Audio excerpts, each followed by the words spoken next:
Hi, and welcome to this presentation on resuming work after a period of closure that was necessitated due to COVID-19 related lockdown.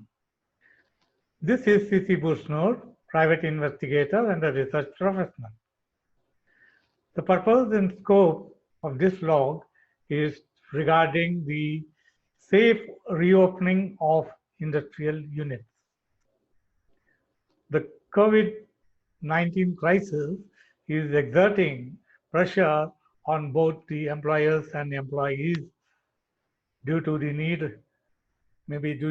of implementing updated procedures and practices in a very short time, and also due to the unexpected need to suspend their work and business activities just a few months ago.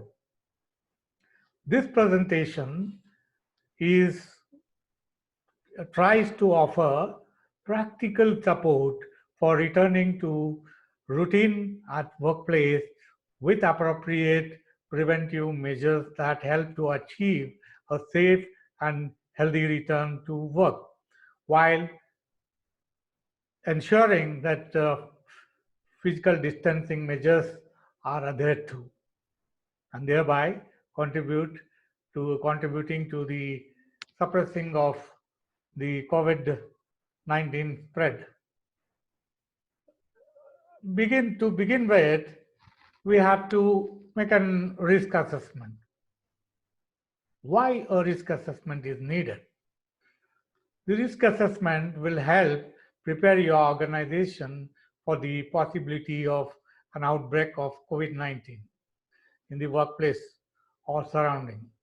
It may also be valid for other emergencies, health emergencies that may arise at a later point of time.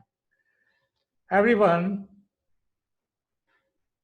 including the employers, are obliged to revise their risk assessment when there is a change in the work process and to consider all risk when the situations or the contingencies change due to unforeseen factors, including those affecting the mental stress and fatigue of the workforce.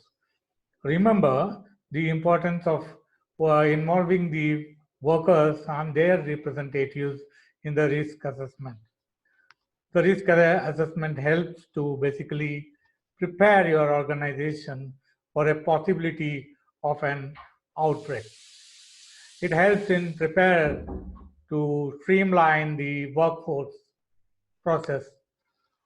It helps to review all risks, including those affecting the mental health.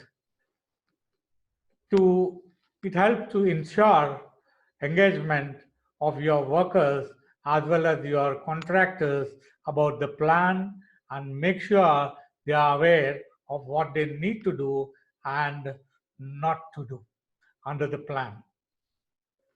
It helps to plan smooth running of operations despite significant reduction in the workforce.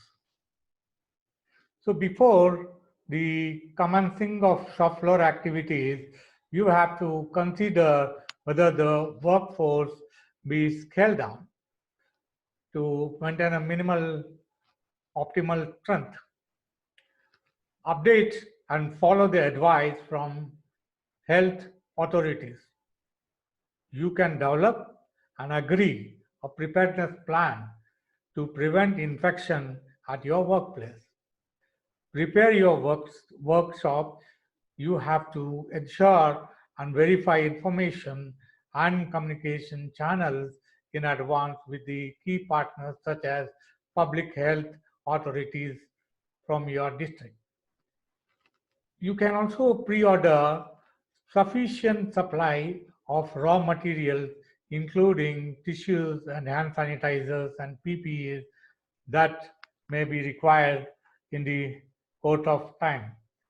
You can actively monitor where COVID-19 is circulating and accordingly advise workforce in advance.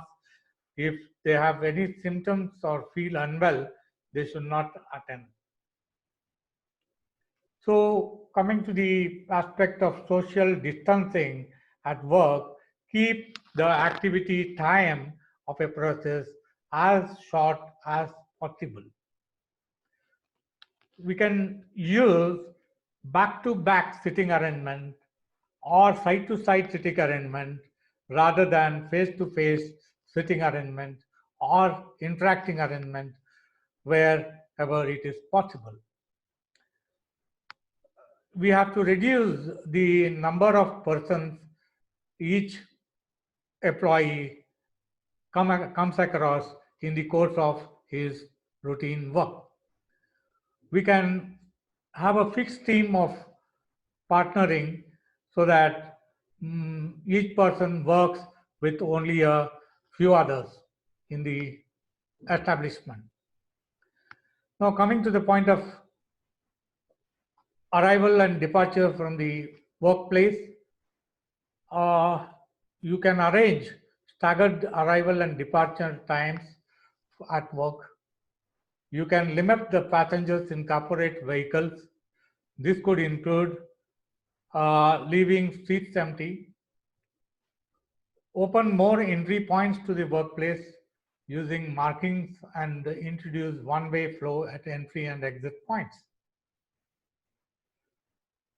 So coming to the entrance gate level precautionary measures, preventive measures, we have to make sure that all visitors, contractors, caterers, and transporters who visit the workplace provide their contact details, including their telephone numbers, email ID, their street address, etc. And we have to state to them clearly that this information can be provided to the concerned authorities if and when there is a suspected outbreak or suspected case of COVID-19 in the premises or the person in primary contact with the workforce. It is also necessary to make arrangements for touchless sanitizing at the gate. We can also make note of the body temperature after checking at the gate. Internal movement at the buildings have to be tracked and kept informed. Reporting of any case of anyone with illness have to be tracked and recorded properly. Then comes after the entrance, we come to the point where moving around the buildings and work site is to be made. Now here we have to discourage non-essential trips within the building and sites. We have to reduce the job equipment or the common equipment, rotation of equipment, etc. in the workplace. We can introduce more one-way flow through the buildings, reduce use of passenger lifts, reduce use of vehicles for on-site travel. It's also essential to put in place certain measures at workplace and such that they can ensure surfaces and objects such as telephones, keyboard, pens, and other utensils need to be wiped and disinfected at a regular interval. Why? Why is the need so? Because contamination on surfaces touched by employees and customers is one of the main ways that COVID-19 spreads.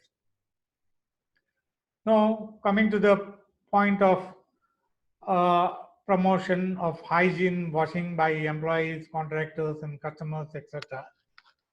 We have to ensure that we put sanitizing hand rubs in prominent places around the workplace. Make sure these dispensers are regularly replenished. Display posters promoting hand washing. Make sure that staff, contractors, and customers have access to places where they can wash their hands with soap and water. It's also an essential thing to take due care when the aspect of handling goods and merchandise and material inside the workplace is involved. For this, we have to ensure cleaning procedures for the parts of shared equipment, tools, and vehicles. For example, the trolleys, trucks, and forklifts, etc., are to be taken care of. We can also make an introduction of more hand washing facilities for workers handling goods and merchandise, or provide hand sanitizer where this is not practical. Regular cleaning of common equipment and regular cleaning of reusable delivery boxes are most important, so that there is minimized surface touching as it comes to the common equipment and other such objects.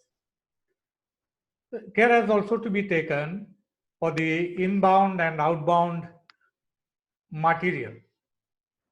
For this, we have to revise the pickup and drop off collection points at yards and warehouses, reduce frequency of deliveries by ordering on larger quantities and less often. Where possible, and it is safe, having single workers perform the loading and unloading activities. Ensure drivers stay in their vehicles for the duration of their visit at the premises. Next, very important aspect is the training and instruction and display of information that can be provided in the premises. Providing clear, consistent, and regular communication to provide and improve and understand and consistently make them involved in hygiene systems. Care has to be taken to engage with workers and workers' representative through existing communication routes, as well as to explain and agree any changes in work arrangements. Developing communication and training material for workers prior to returning to site, especially around new procedures for arrival at work. So this is all for the day, and thank you. Have a safe and healthy return to the work and all the best. Thank you.